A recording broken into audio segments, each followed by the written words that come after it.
guddina afuuraa guddachuu mee isinuu jedhame guddina afuuraa jedhame guddachuu jedhame ofuma keessanii immoo guddina afuuraan guddadha jedhame jedha ammas irra deebi'aati galanni waaqayyoof haa ta'u yoo boqonnaan lama lakkoofsa 8 irratti mul'ata waaqayyoo gara fuulduraatti wanta ta'u wanta amma nu gidduutti ta'ee jiru yeroo sana garuu wanta hin taane waaqayyoo saba sanaaf saba keenyaaf nuuf warra orma jedhaniif hafuurri qulqulluun dargaggoota irratti haadhota irratti guddoota irratti abjuun akka dhufu yoo inni raajii dubbataa turedha.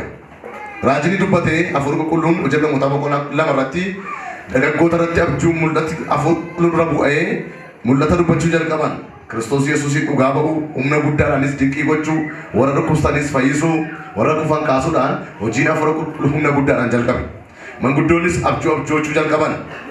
Intaloota irratti dargaggoota irrattis mul'anniif abjuun gurguddaan hin gadhiifate isa kanaa hojii namoota boqonnaa lama irratti hin raawwate gooftaan keenya Yesuus Kiristoos dubbii Yoo'eel raajichi dubbate sana jabeessuudhaa fi bartoota gaaf tokko walitti qabee Yohaannis 14:25 irratti jecha tokko isaaniin jedhee itti dubbata ture. Akkas jedhaan ture. Ani yoon deemes ni wayyaa hafuura koos ni erga.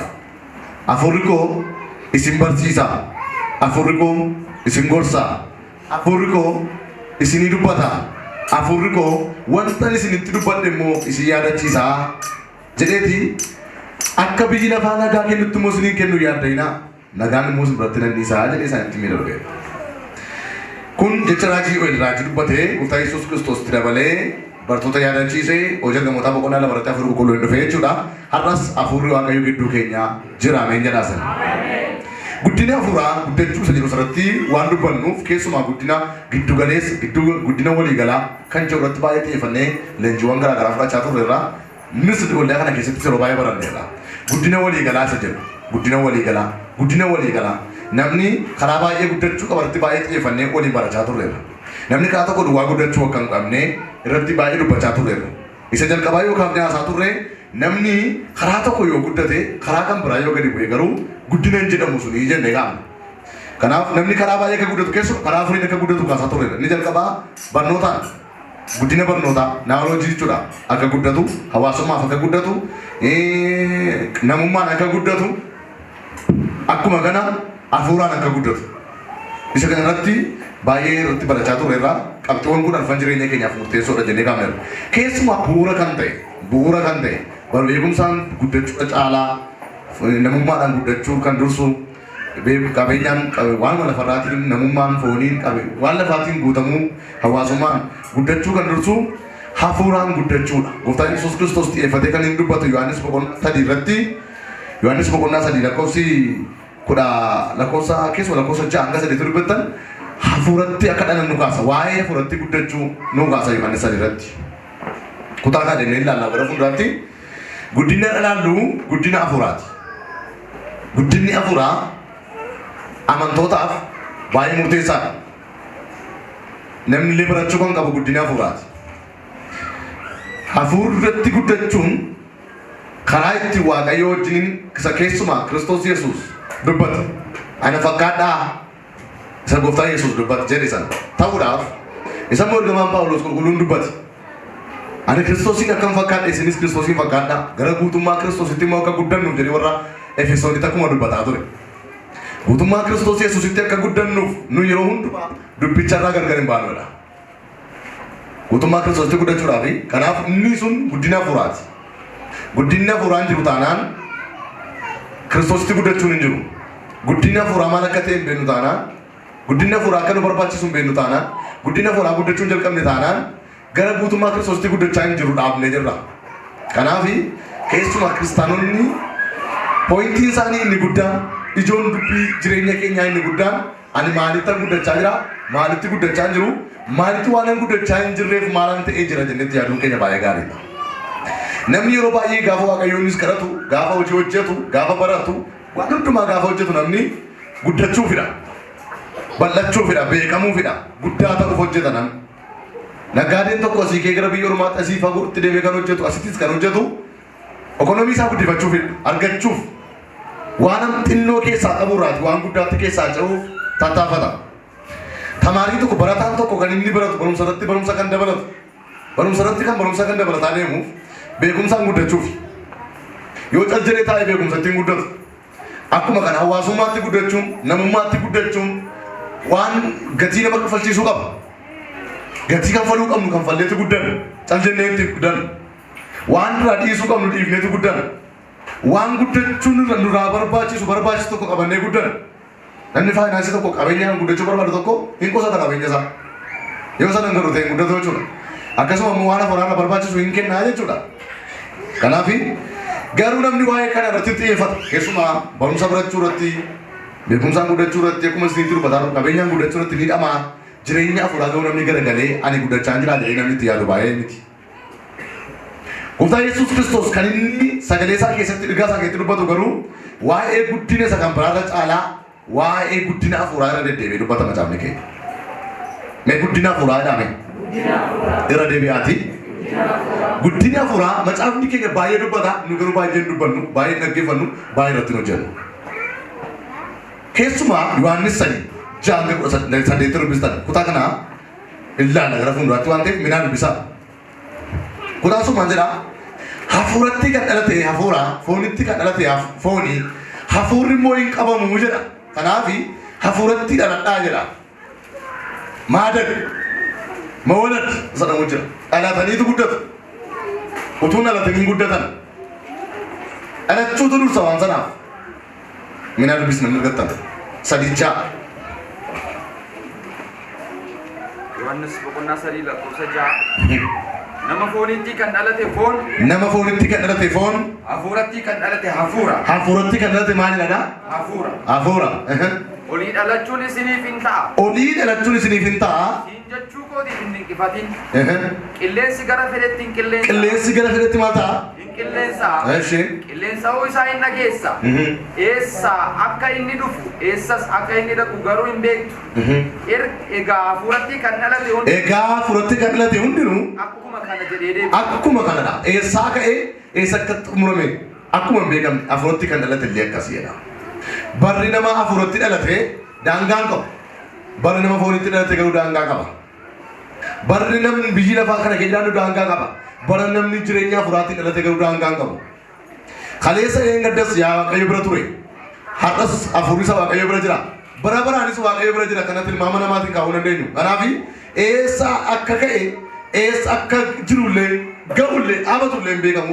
Kanaaf iyyuu hafuuratti dhalachuu qabda yaada Niqoodimoos jedha. Namoonni eegga dhalatan booddeeti kan guddinee jalqaban. Gaafuma dhalatan hin guddatan. Gaafuma dhalatan of danda'anii guddadhe jedhanii ka'uu hin danda'an. Dhalachuun akkuma yeroo qabu jedha. Lallaba boqonnaa 3 irratti duunis yeroo qaba jedha. Dhalatanii ka'anitu waan guddinaaf wanta deemsa jalqabu. Nyaatas jalqabu. San booddee kaasanii wanta keessa darbuun qabu keessa darbamee booddee immoo namni kun hin dulloomee du'adha.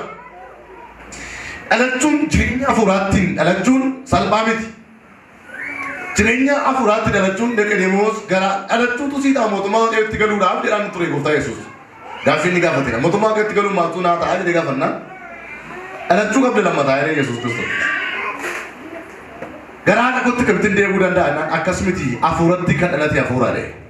Foonitti kan dhalate foonitti dhalachuun kee hafuuratti dhalachuu miti waan ta'eef hafuuratti dhalachuutu sii ta'a jedha. Amantoonni akkamitti hafuuraan akka dhalatan akka beekatti goosinitti dubbata. Jireenya keenyarraa akkamitti hafuuratti dhalanne kanaan beeku. Innis jalqabaa amalaa fi barsiifataa fi yaada namummaa mo'ataa jirtu taanaan obsaa jirtu taanaan dhiisaa jirtu taanaan akka dhalachaa jirtan beekaa. Gara isaa hafuuratti dhalachaa jirtanitti seenaa akka jirtan beekaa. Hafuurichatti lama fudhachuun gaarii waan ta'eef. Nam tokko Gooftaa Yesuus Kiristoos hin qabaatiin jireenya mataa isaa jiraata yookiin akka barbaade dubbata akka barbaade hojjeta ta'e gaafa hafuurri qulqulluun jireenya isaa keessatti bu'u namni sun hamaadha jettan namni sun baay'ee dabaadha namni kun baay'ee qajeelummaa fudhachuu hin danda'u ta'anii yaaddan jireenya sana irraatiin ni jijjiirama.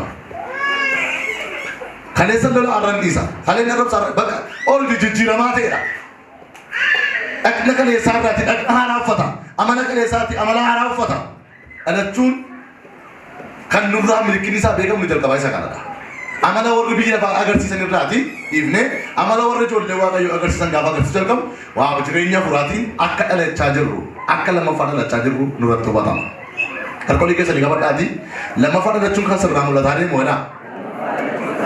Kana tofratti argaa deemtu hidhata biyya lafaarraa hiikattee hidhata afuraatti yoo hidhattu kanaan sirraa beekamadha.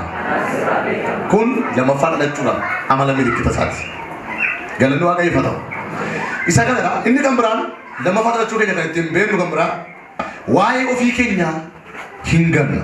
Akka jechuun of ganuun jireenya keenya keessatti mul'annaa dhalachaa jirraa jechuudha. Gara isaa hafuuratti dhalannuutti dhufneerra jechuudha. Milikkiti nurraa mul'atu.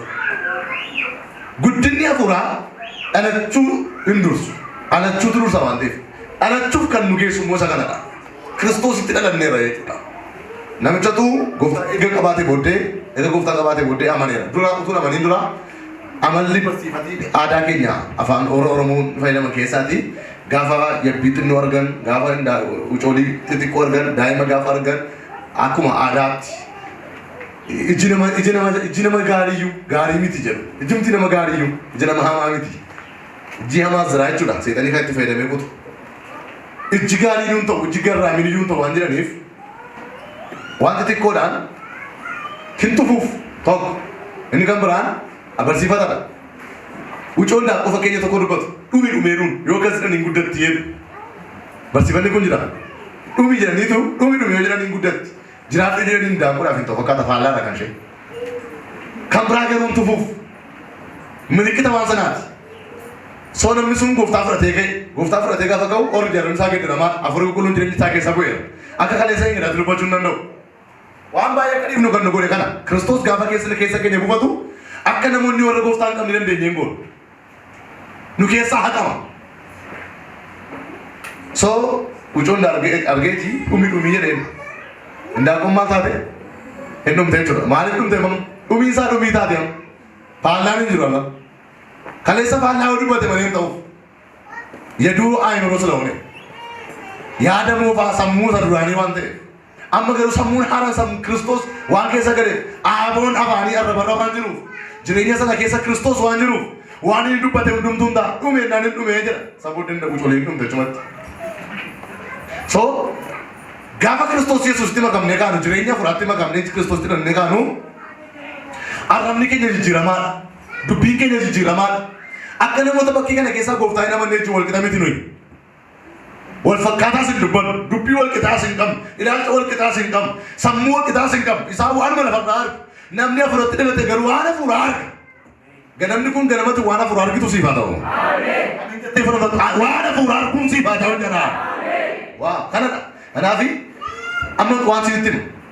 Barsiifata namoonni bakkee kana keessaa taasisan durii kaasee taasifatan gochaa jirtan baay'ee keessan. Maaliif beektu? Hafuurri waaqayyoon isin keessa jiru barsiifata keessaa isin baaseera. Utuu hin beekanii barsiifata durii keessaa isin baaseera. Akkasii godhina akkas ta'u. Kana irratti harkaanfatina akkastuu namarra bu'a. Akkasii ta'ina maaltu namarra akkas ta'a. Jedhu wanta baay'ee jedhu. Sun hin hafe. Yoo akkas gochuu baate kanatu sitti ta'a. Amma keenyaaf qoonqoon keenya kan jala gaafa nuyi ta'u muka jalaa dhaabadhaati muka jalaa dhaabadhuti maal ta'e sirbii jedhu. Kana keenya nasa gaafa dhiitoo. Am jalloo sanam san booddee si dhiisa jiru. Amma hin jettu dandeesse. Gaafa Kiristoosiin fudhattu maal taatu wantoota akkasii nu hin dhiifta. Waan hundumaayyuu Kiristoostu hojjeta fayyisa hafuura isaa malee hunduu waan ta'u kan jiru si amansiisa keessi kee. እንደዚህ አይደለም እስቲ ወረቀት ጠቅንጠን ክርስቶስን ለማለት ተቆዩ እንታው የጠሪያመንት አዎ በርሲፈተ ዲብና ወንቶተ ዱበተ መንዲብና ወንቶተ ዲሱ ቀምን ዲብ ከነሞ ከንጅሩ ወጀነ ወተቦቀና አፍለ ኩስ ቆላ ማንተዳ መቃም ፈይና ማንነ ሞታቲ ፈዱ ከና ገሪት ከነ መቃ ኢየሱስ ክርስቶስ ቆፈራዳ ሃሌሉያ ፖሊቲስ አፍረቲስ ጅሬደ ልቡትስ ከንፈይስ ዋንዱማ ፈይነል ማንነ ሞታ ከንተ ዋንተ ኑት ለፈከራ ወልት ጮሩምት المقا يسوع كريستوس دواكتي امنيرا مكيتشا كان امن مكيتشا كان فرات مكيتشا تيك امن يكنجو دبيتشا كان فرات فاينا جري كان براتين دي ولينغل اتو ولينغل خنام بيت لا تشوغي اتو ولينغل غلن واغا يفاتا امين اني كان بران تشاكا جرتو كم تبيتا كان جرو سدفان akka dhalachaa jirtu jireenya furaatti akka dhalachaa akka jirtu akka jireenya furaatti itti lixaa jirtu guddina jireenya furaa keessaa akkamitti bartaa jireenya afuraa yeroo hundumaa oolmaan kee jireenya furaasii ta'a. Jireenya furaasii ta'a. Jireenya furaa hin jiraatama ammuma asumatti. Utuma hojjettanii, utuma asirraa hojjettanii, utuma barattanii, utuma waan fooniin hojjettu hojiima waan fooniin nyaatan hojjettanii jireenya furaa jiraatu. Jireenya furaa jireenya keessan keessa gaafatu haasaan keessan wangeela ta'a. Galateeffannaan keessan gochaa waaqayyoo isinii godhee ta'a. Dhugaa baatiin keessan horii keessan dhugaan baatan, qabeenya keessan dhugaan baatan, beekumsa keessan dhugaan baatan, ofii keessan zalii keessan dhugaan baatan. Kun hundumtuu hafe bakka dhalootaa keessan dhugaan baatan.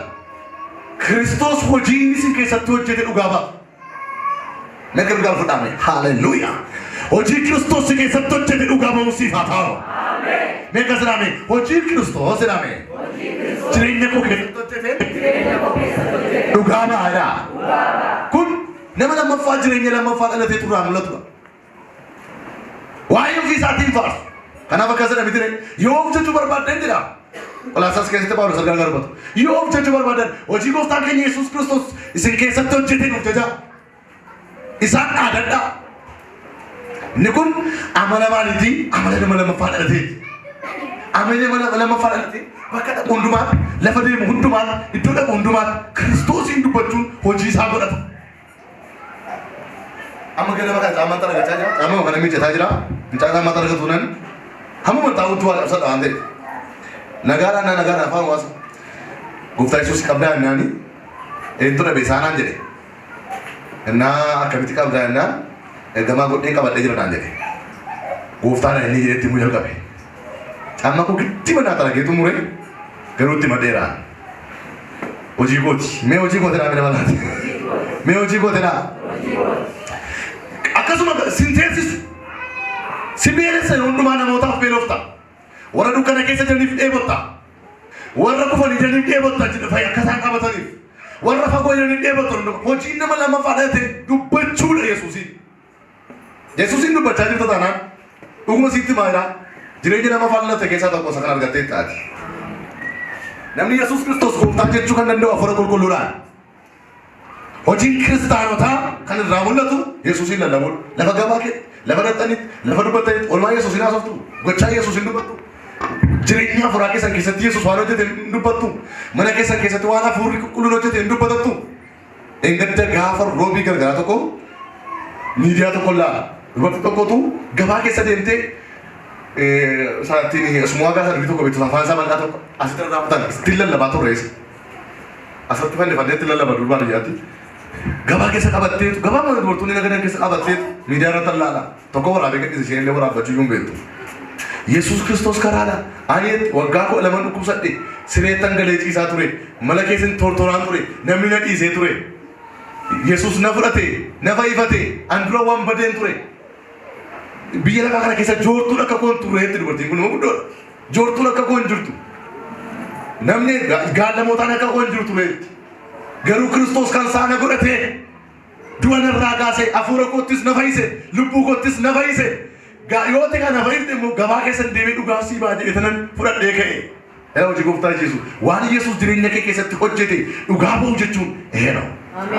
Gabaa keessa kanan dhugaa sii ba'a baran jira hojii biraan hojiin koo kanuma. Yoo akkatti na fayyifte amala koorraa na fayyifte rakkina koorraa hidhaa koorraa dhukkuma kanarraa na hiikte dhuga baatuudha. Gabaan keessan deema. Mismooqaa ishee bitatte zaambela ishee qabatte gabaa keessa kaate hojii ishee yeroo hundumaa isa kanadha. Komantii irratti namoota tokko barreessan nan dubbisaaf hin ture. Dubartii kana Dubaayittiin argaa oola. Yesuusin dhugaa baataa gara Yesuusin. Waan isin dimu immoo waan fooniin gargaaramtu namoota tokko dhaqee zaambelii ishee keessa buusa. Utuu ishee lalladhu kee buustee dhiifattee zaambelii ishee batattee deemti asitti fannifattee dhandha baa deemti. Zaambelii ishee keessa immoo waan fooniin gargaaru waaqayyo inni argaaf namoota. Tokkee godhuuf zaambelii ishee qabattee deemti waan gargaarti nagaddee galtu qopheessaa jira waaqayyo. Warra maqaa isaa dubbataniif waan hundumaa qopheesseeraaf. Waan hundumaa qopheesseeraaf. Lammaffaa bakka hojii gooftaa Yesuus jireenya kee keessatti hojjetu tokko ta'e jalqabda bakkaati. Hin qaanoftu. Naaf Roomee boqonnaa meeqa keessa boqonnaa lama miti. Ani boqonnaa tokko keessa boqonnaa tokko lakkoofsa 16 Roomee. Ani wangeelatti illee yoo inni maal jedhaa? Humna waaqayyooti jedha. Inni humna waaqayyooti illee yoodha. Namni lammaffaa irratti wangeelichatti illee yoo itti qaana'u dhalateera kan. Mafraata አይደለም sodaachuu miti wantichi qaana'uu miti wantichi. Isatti qaana'aa miti wantichi Kiristoos. Wangeelli keenya isatti illee yaa miti. Isatti salphata miti. Isatti illee yoo keessaa kaanidha. Ameen. Andi sosti ameen podosti. Ameen. Na duukaa jirtu. Sina na kan jirtan. Na duukaa kan jirtan. Hojii fayyina keetti wal qabatu kan hojjettu jechuun tokko isa kana. Kiristoos Yesuusiin dhugaa ba'uudha. Kun namoonni jireenya kanaatti dhufan jirre wanta isinitti himu guddina furaa keessa isinitti hir'atee jira waan ta'eef gara kanaatti guddachuun keessan baay'ee gaarii. Namoonni sadarkaa kana jirtan immoo jabaadhaa. Hammamuu dadhabaa ta'a, hammamuu wallaalaa ta'a, xiskii baay'ees wallaalaa, waan baay'ees hin dandeessan ta'a. Xiskii baay'ee macaafa baay'ee kan beektaniif Yesuusiin dhugaa baatu miti. Gochaa inni isin keessatti hojjete yoo dubbattan iyyuu namni baay'een hin dhufa gara Yesuus. Isinii galaa jira? Inni iyyuu caaffata isaatii waan ta'eef. So amala guddinaati. Guddachuuf maal goonaa? Qabxee afurii isinitti kaasa. Guddina afuraa akkamitti guddanna kan jedhu. Hafuurri qulqulluun yoo elitti dubbateera. Hafuuratu dhufaa jedhe. Raajummaa dubbatu jedhe, abjootu jedhe. Inni kun kennaa ayyaanaati. የጸጋ ስጦታ ነው። kennaa ayyaanaa ittiin Yesuus Kiristoosiin dinqiif miraakilii barsiisa wajjin dinqii waan garaa garaa dhukkubsataaf kadhachuudhaatti kennaan kun kennamuudha.